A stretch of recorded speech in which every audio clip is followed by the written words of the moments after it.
Selamat pagi Ananda, Assalamualaikum warahmatullahi wabarakatuh. Senang sekali bisa dapat bertemu kembali dengan Ibu Bulkis.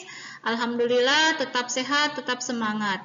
Nah, pada pertemuan kita hari ini, kita masih menyambung pada materi kita minggu yang lalu, yaitu tentang kedudukan dan fungsi Undang-Undang Dasar Negara Republik Indonesia tahun 1945 dalam sistem hukum nasional.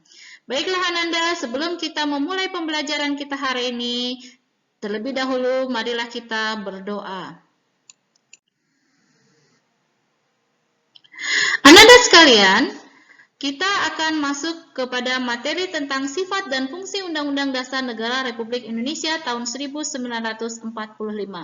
Undang-Undang Dasar Negara Republik Indonesia tahun 1945 memiliki 4 sifat. Yang pertama adalah tertulis, yaitu Undang-Undang Dasar Negara Republik Indonesia tahun 1945 merupakan suatu peraturan yang tercantum secara jelas dan menjadi sumber hukum yang mengikat seluruh warga Indonesia. Yang kedua, singkat, yaitu Undang-Undang Dasar Negara Republik Indonesia tahun 1945 memuat aturan-aturan pokok yang menyelenggarakan negara. Yang ketiga, supel, yaitu Undang-Undang Dasar Negara Republik Indonesia tahun 1945 disusun dengan isi yang dapat dikembangkan jika diperlukan. Dan yang keempat adalah rigid, yaitu Undang-Undang Dasar Negara Republik Indonesia tahun 1945 memerlukan cara khusus dan istimewa untuk merubahnya. Nah, fungsi dari Undang-Undang Dasar tahun 1945 yaitu sebagai sumber dasar, yakni setiap produk hukum, tindakan, atau kebijakan pemerintah, baik tertulis maupun tidak tertulis, harus dapat dipertanggungjawabkan sesuai dengan ketentuan Undang-Undang Dasar Negara Republik Indonesia tahun 1945. Yang kedua, sebagai kontrol, yaitu Undang-Undang Dasar Negara Republik Indonesia tahun 1945 menjadi pengontrol atas kesesuaian antara norma hukum yang lebih tinggi dengan norma hukum yang lebih rendah. Dan yang ketiga, sebagai pengatur, yaitu Undang-Undang Dasar Negara Republik Indonesia tahun 1945 mengatur tentang cara kekuasaan negara itu disusun, dibagi, dikelola, dan dilaksanakan. Dan yang keempat, sebagai alat pembantu, yaitu Undang-Undang Dasar Negara Republik Indonesia tahun 1945 wajib menjadi penentu dari hak dan kewajiban warga negara termasuk aparat negara.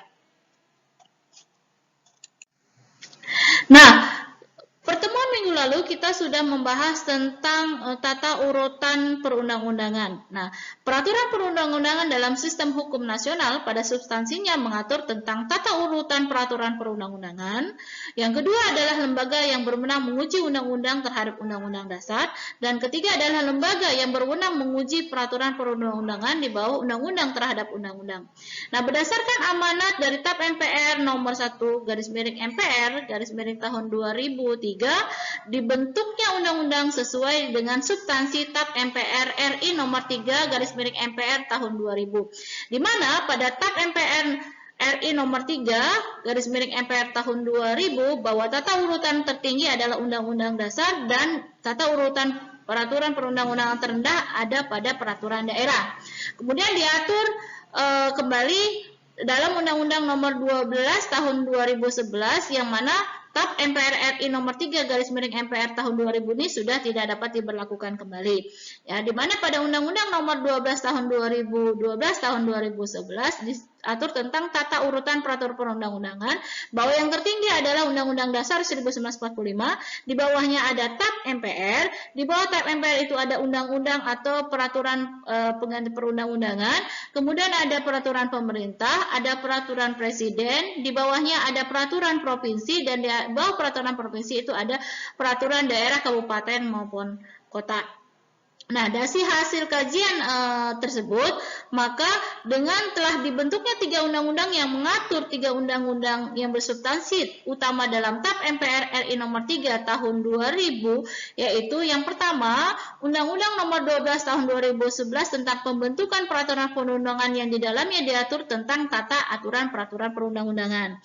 Yang kedua adalah Undang-Undang nomor 24 tahun 2003 tentang Mahkamah Konstitusi yang mengatur bahwa kewenangan kewenangan untuk menguji undang-undang terhadap undang-undang ini dilakukan oleh Mahkamah Konstitusi. Dan yang ketiga adalah Undang-Undang Nomor 5 Tahun 2004 tentang perubahan atas Undang-Undang Nomor 14 Tahun 1985 tentang Mahkamah Agung yang menegaskan bahwa pengujian peraturan perundang-undang di bawah undang-undang terhadap undang-undang dilakukan oleh Mahkamah Agung dan ini tidak diberlakukannya kembali. Nah, demikianlah Ananda pembelajaran kita hari ini, dan untuk menguji pemahaman kalian pada materi yang sudah kita sampaikan tadi, maka kalian dapat mengerjakan latihan pada tampilan slide berikut ini. Selamat mengerjakan, sampai berjumpa pada pertemuan lain waktu, dan Ibu akhiri kegiatan pembelajaran kita dengan wabillahi taufiq wal hidayah. Wassalamualaikum warahmatullahi wabarakatuh. Tetap semangat. Terima kasih.